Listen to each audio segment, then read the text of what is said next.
Electric field आज हम start करेंगे इलेक्ट्रोस्टैटिक्स में, और electric field due to infinitely large sheet हम डिस्कस कर रहे हैं।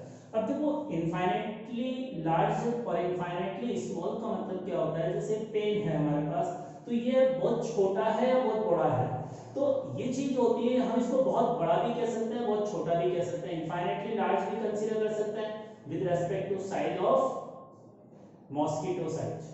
जो मॉस्किटो है उसकी साइज के रेस्पेक्ट में इस पेन की लेंथ बहुत ज्यादा लार्ज है, तो हम इस पेन को कहेंगे इनफाइनाइटली लार्ज। इसी तरह से इस पेन की साइज को हम इनफाइनाइटली स्मॉल भी मान सकते हैं with respect to diameter of earth. Earth की डायमीटर के रेस्पेक्ट में इस पेन की साइज नेग्लिजिबल है। तो अगर मैं ये कह रहा हूं कि पेन की लेंथ इनफाइनाइटली लार्ज है, तो आप इसको इनफाइनाइटली लार्ज कंसीडर कर सकते हैं। तो उसी प्रकार से अगर हम ये जैसे हमारे पास एक शीट है, अब ये जो रेक्टेंगुलर शीट है मैं इसको इनफाइनाइटली लार्ज मान सकता हूँ। इनफाइनाइटली लार्ज का मतलब ये यहाँ ये नहीं होगा, किसी और शीट के रेस्पेक्ट में इनफाइनाइटली लार्ज है, इसका एरिया इनफाइनाइट नहीं होगा। अब इस शीट को मैंने चार्ज दिया, तो इस शीट के कारण जो इलेक्ट्रिक फील्ड होता है इनफाइनाइटली लार्ज शीट के कारण,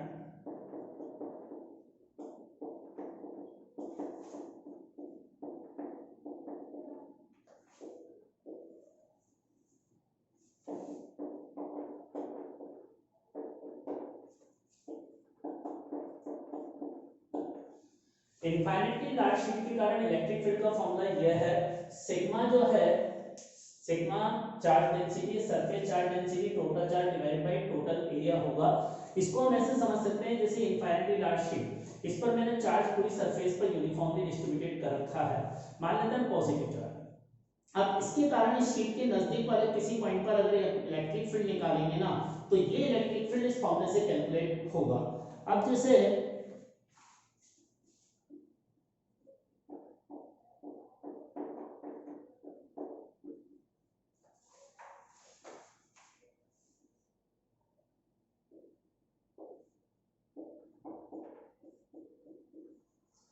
ये इनफाइनाइटली लार्ज शीट है, इसकी लेंथ L1 L2 हमने कंसीडर की। अब देखो इस शीट को अगर मैं सामने से देखूंगा तो एक लाइन नजर आएगी, वो लाइन मैंने ये बनाई। अब ये जो लाइन है, ये शीट, इसके कारण मुझे इसके नजदीक किसी पॉइंट पर इलेक्ट्रिक फील्ड निकालना है P पॉइंट पर, तो P पॉइंट की शीट से डिस्टेंस d है। अब ये d डिस्टेंस, अगर ये डिस्टेंस बहुत छोटी होगी तो हम इस शीट को इनफाइनाइटली लार्ज कंसीडर कर सकते हैं। तो ये शीट इनफाइनाइटली लार्ज कब कंसीडर होगी, जब इस शीट की जो लीनियर डायमेंशन है वो इस डिस्टेंस d के कंपैरिजन में बहुत ज्यादा स्मॉल हो। अगर इस शीट के कारण इससे ज्यादा डिस्टेंस पे इलेक्ट्रिक फील्ड निकालूंगा ना, तो ये फॉर्मूला एप्लीकेबल नहीं होगा। इस फॉर्मूले की लिमिटेशन है, ये कंडीशन होनी चाहिए, मतलब शीट की जो लीनियर डायमेंशन है L1 और L2, जो पॉइंट की डिस्टेंस है उसके रेस्पेक्ट में बहुत ज्यादा लार्ज होनी चाहिए, तभी हम इसको शीट कहेंगे। अब सामने से देखने पर एक लाइन नजर आई, शीट को मैं डायग्राम में इस तरह से रिप्रेजेंट करूंगा, सिग्मा चार्ज डेंसिटी, और इसकी लेंथ इनफाइनाइटली लार्ज है ना, तो इस तरह से डैश डैश बनाकर हम इसको रिप्रेजेंट करते हैं। अब इसके कारण मुझे इस पॉइंट पर इलेक्ट्रिक फील्ड बताना है कितना होगा। तो देखिए अगर इस शीट पर चार्ज डेंसिटी पॉजिटिव है तो इलेक्ट्रिक फील्ड का मैग्नीट्यूड तो ये होगा ही होगा। अब डायरेक्शन क्या होगा, पॉजिटिव चार्ज के कारण इलेक्ट्रिक फील्ड रेडियली आउटवर्ड होता है, तो इस पॉइंट पर इलेक्ट्रिक फील्ड इधर आएगा, और इसी तरह से यहां वाले रीजन में कोई इलेक्ट्रिक फील्ड कंसीडर करूंगा तो इधर आएगा।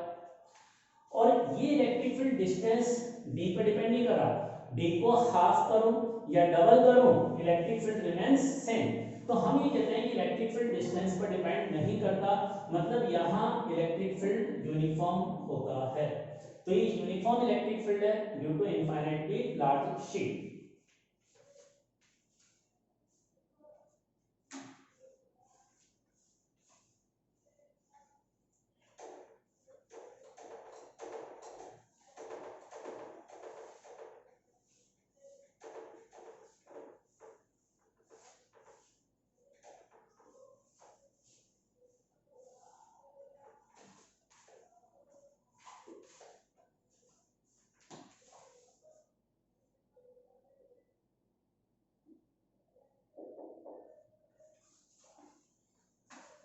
अब देखो पॉजिटिव चार्ज के कारण इस रीजन में इलेक्ट्रिक फील्ड निकालोगे ना तो इधर आएगा, इस रीजन में निकालोगे तो इधर की तरफ होगा, रेडियली आउटवर्ड। और नेगेटिव चार्ज डेंसिटी अगर इस शीट पर हो, इस तरह से है, तो यहाँ इलेक्ट्रिक फील्ड इधर की तरफ रेडियली इनवर्ट, इस रीजन में इलेक्ट्रिक फील्ड इधर आएगा। इस पूरे राइट हैंड साइड में जितने भी पॉइंट है सब पर इलेक्ट्रिक फील्ड इधर की तरफ और इस पॉइंट पर इधर की तरफ। तो पॉजिटिव चार्ज के कारण, नेगेटिव चार्ज के कारण इलेक्ट्रिक फील्ड का डायरेक्शन। अब इन कंसेप्ट पर हम कुछ क्वेश्चन डिस्कस करते हैं, लिखें।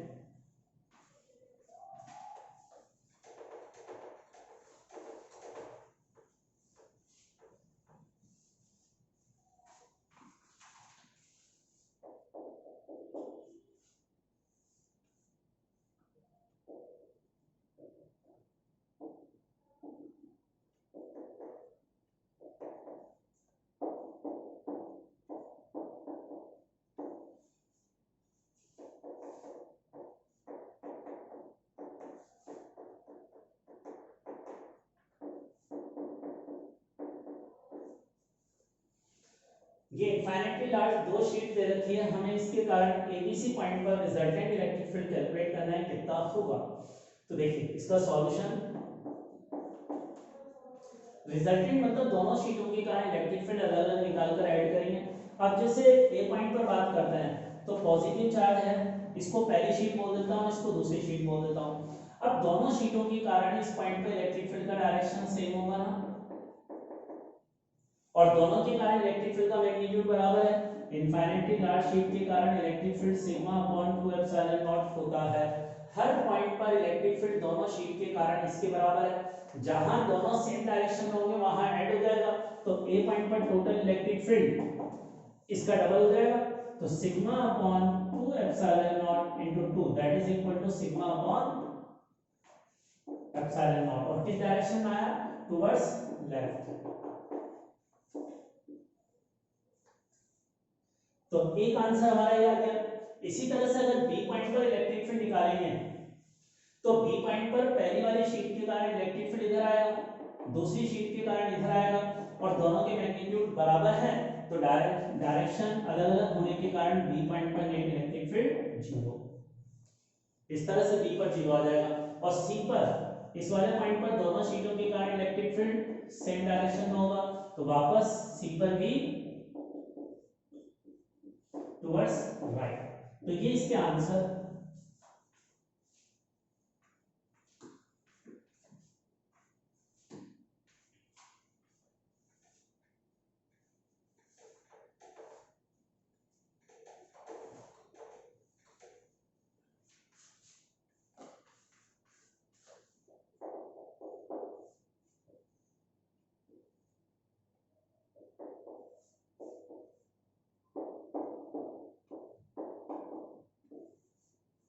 अब देखो वापस इन 3 पॉइंट पे इलेक्ट्रिक फील्ड बताना है, क्वेश्चन की लैंग्वेज वही है, बस एक शीट पर पॉजिटिव चार्ज डेंसिटी, दूसरे पर नेगेटिव, दोनों का मैग्नीट्यूड सेम है।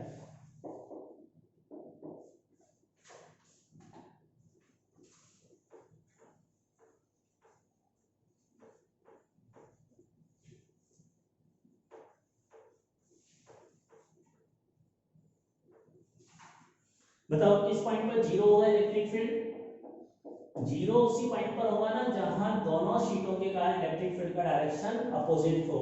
तो सी पॉइंट पर पहली शीट के कारण पॉजिटिव चार्ज डेंसिटी तो इधर, और दूसरी तो अपने पास बुलाएगी इलेक्ट्रिक फील्ड को, तो सी पॉइंट पर 0 होगा, तो सी पॉइंट पर इस कारण से इलेक्ट्रिक फील्ड 0 हो गया। एक आंसर ये आ गया। अब बी पॉइंट पर निकाले हैं, तो बी वाले पॉइंट पर पॉजिटिव के कारण इससे आवे, और नेगेटिव शीट तो इस बी पॉइंट पे इलेक्ट्रिक फील्ड को अपने पास बुलाएगी, तो इधर होगा।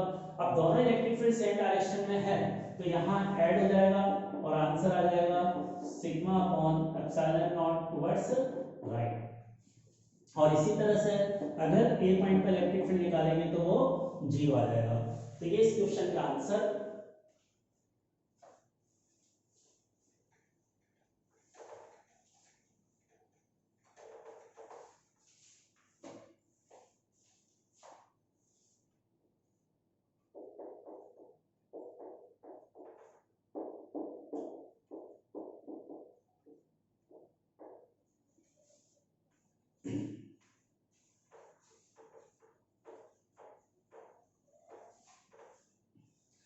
अब इसमें भी वही तीनों पॉइंट पर हमें रिजल्टेंट इलेक्ट्रिक फील्ड बताना है। इनफाइनाइटली लार्ज शीट है, दोनों शीटों का एरिया ए है, पहली शीट को +2 चार्ज दिया है, दूसरी शीट को -3q चार्ज दिया है। अब देखो इनके कारण इलेक्ट्रिक फील्ड अगर निकालेंगे तो इसको पहली शीट बोल देता हूँ, इसको दूसरी शीट बोल देता हूँ। अब इसका सॉल्यूशन कैसे करेंगे, सबसे पहले सी पॉइंट की बात करते हैं।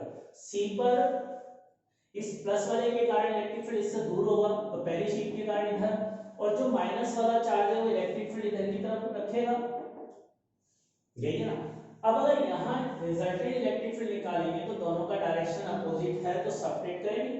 तो सब्ट्रैक्ट कैसे करेंगे, इलेक्ट्रिक फील्ड का मैग्नीट्यूड क्या होता है, q/2a/0, यही फॉर्मूला होता है ना। तो सी पॉइंट पर रिजल्टेंट इलेक्ट्रिक फील्ड निकालने के लिए क्या करूंगा, E2 में से E1 को माइनस करूंगा, और E2 में से E1 माइनस करना है तो इनका मैग्नीट्यूड माइनस करेंगे, राइट। और जब मैग्नीट्यूड निकालेंगे तो इस चार्ज को पॉजिटिव लिखूंगा, यहाँ इसका साइन माइनस होने के कारण ही इसका डायरेक्शन इधर है। तो अब नीचे तो ये 2a/0 आएगा, और ऊपर बड़े चार्ज में से छोटा चार्ज है, तो इसके मैग्नीट्यूड में से इसका मैग्नीट्यूड माइनस कर दूंगा, तो 3q - q, और इसका डायरेक्शन किधर होगा रिजल्टेंट का, E1 E2 में कौन बड़ा है, E2 बड़ा है, तो resultant electric field C point पर इधर की तरफ होगा, मतलब लेफ्ट हैंड साइड में होगा। ये अपना आंसर आ गया। तो आंसर क्या है, q/a/0 टुवर्ड्स लेफ्ट।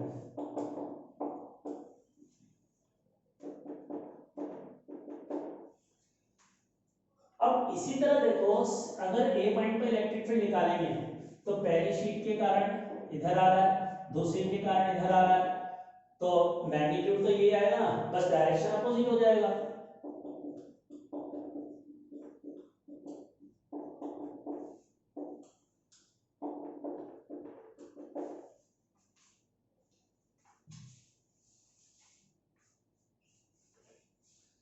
अब हम कैलकुलेट करें बी पॉइंट पर रिजल्टेंट इलेक्ट्रिक फील्ड। तो बी पॉइंट पर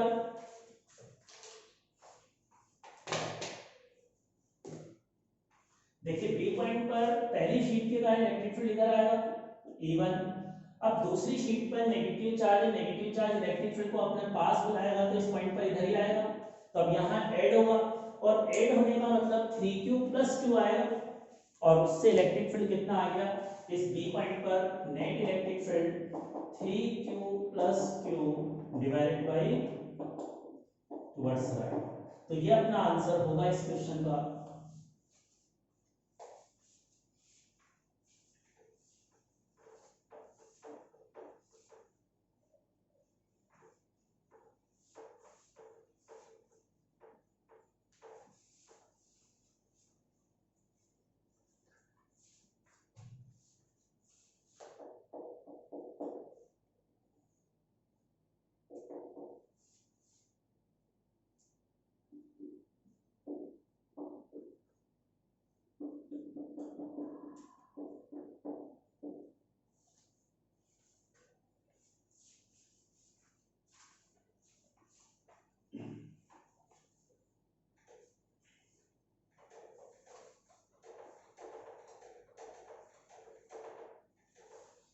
अब अगले क्वेश्चन में ये इनफाइनाइटली लार्ज शीट है, और इसके पास में एक पॉइंट चार्ज रखा हुआ है।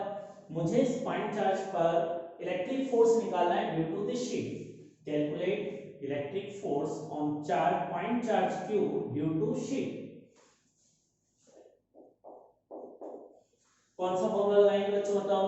पॉइंट चार्ज पर इलेक्ट्रिक फोर्स का फॉर्मूला अभी तक एक ही बताया है, चार्ज इनटू इलेक्ट्रिक फील्ड।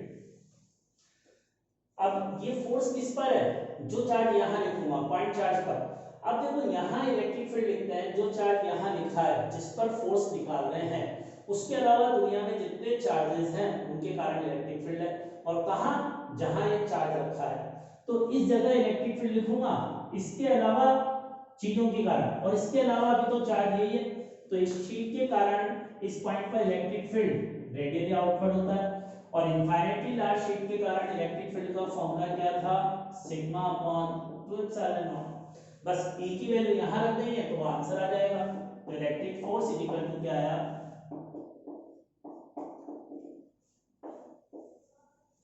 ये आंसर। तो यहाँ पर इस पर अब देखो चार्ज पॉजिटिव मान के चलेंगे तो फोर्स और ई का डायरेक्शन सेम होगा। अब अगर यह मान लो इस पर इस इलेक्ट्रिक फोर्स के अलावा कोई और फोर्स नहीं लग रहा है तो यही रिजल्टेंट फोर्स है, तो इसका इधर एक्सेलरेशन होगा और एक्सेलरेशन क्या होगा, फोर्स डिवाइडेड बाय मास। और ये एक्सेलरेशन कांस्टेंट होगा, ये एक्सेलरेशन अगर कांस्टेंट है तो आगे जाने पर इसका एक्सेलरेशन कांस्टेंट होगा। मुझे बताना है कि टी टाइम के बाद इस पार्टिकल की वेलोसिटी क्या होगी, तो मोशन की इक्वेशन लगा सकते हैं हम क्योंकि एक्सेलरेशन कांस्टेंट है। तो इस तरह से हम इससे रिलेटेड क्वेश्चंस को सॉल्व कर सकते हैं।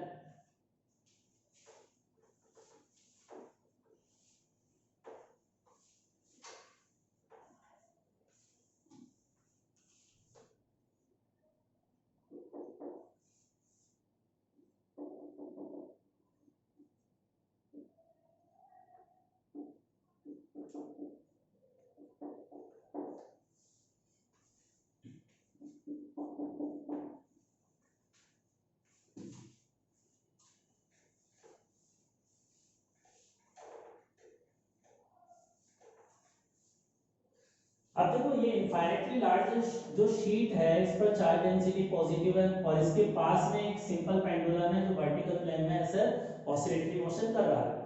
अब वर्टिकल प्लेन में ऑसिलेटरी मोशन करेगा तो इसके ऑसिलेशन का टाइम पीरियड हमें बताना है कि क्या होगा। तो इसकी टाइम पीरियड का फॉर्मूला क्या था, 2 pi under root L by g effective लिखा था ना हमने, जी इफेक्टिव। अब जी इफेक्टिव की मतलब क्या है, इस शीट के कारण यहां इलेक्ट्रिक फोर्स लगेगा इस चार्ज पर और इलेक्ट्रिक फील्ड इधर की तरफ है और हर जगह यूनिफॉर्म है ना इलेक्ट्रिक फील्ड ही, और ई की वैल्यू में भी नॉन है सिग्मा अपॉन 2 एप्सिलॉन नॉट। अब ये यूनिफॉर्म हॉरिजॉन्टल में अगर इलेक्ट्रिक फील्ड होता है तो जी की इफेक्टिव वैल्यू निकालने का फॉर्मूला मैंने बताया था।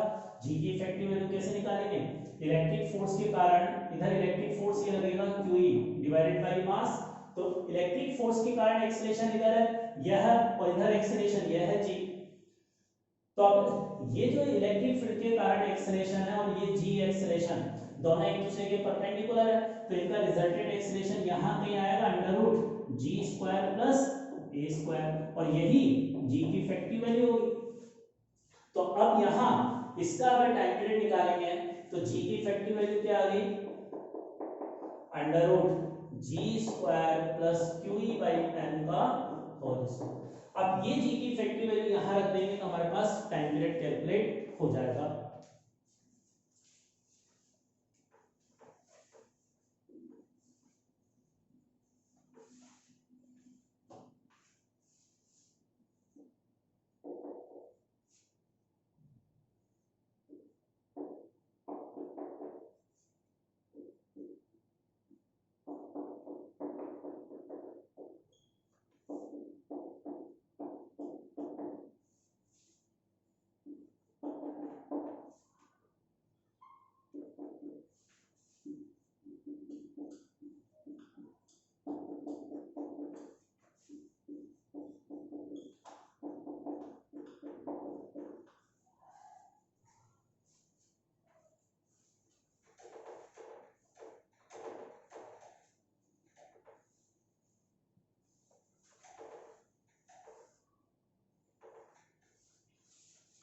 अब देखो ये इनफाइनाइटली लार्ज शीट है, चार्ज डेंसिटी दे रखी है और इसके एक एंड पर हमने स्प्रिंग बांध रखी है और दूसरे एंड पर ये एक पार्टिकल बांध रखा है m मास का चार्ज q का।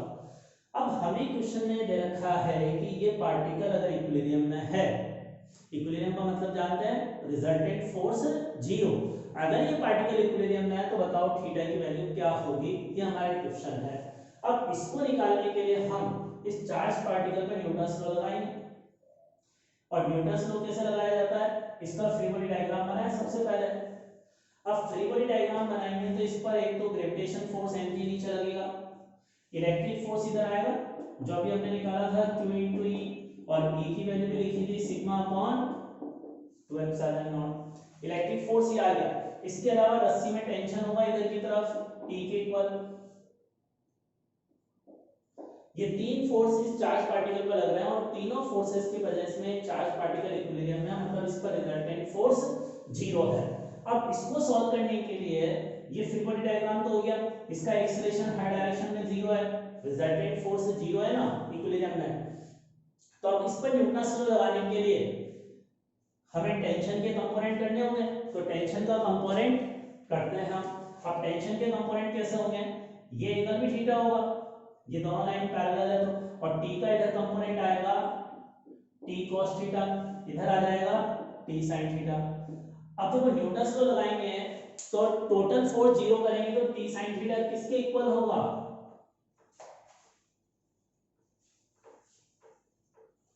क्या इक्वेशन बनेगी, देखो हॉरिजॉन्टल में रिजल्टेंट फोर्स 0 है तो ये दोनों एक दूसरे के बराबर होंगे, आमने सामने वाले फोर्स मैग्नीट्यूड में सेम होने चाहिए, डायरेक्शन अपोजिट है तभी नेट फोर्स 0 हो सकता है, तो क्यू ई बराबर एक तो इक्वेशन बन गई टी sin थीटा, और ये वाला फोर्स इसके बराबर कर दे तो mg is equal to T cos theta. अब इन दोनों को सॉल्व करने के लिए देखो मुझे थीटा निकालना है तो t को एलिमिनेट करें तो दोनों को डिवाइड कर देते हैं, फर्स्ट इक्वेशन को सेकंड इक्वेशन से डिवाइड करेंगे तो क्या आ जाएगा, ये अपना आंसर,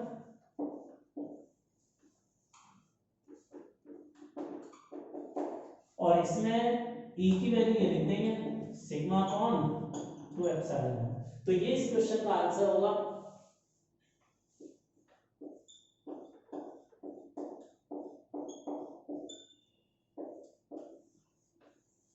देखो ये मेरा व्हाट्सएप नंबर है, आप कोई भी डाउट आए तो मुझे इस नंबर पर मैसेज कर सकते हैं, मैं वहां पर आपको सॉल्यूशन बता दूंगा। अब थैंक यू आज के लिए।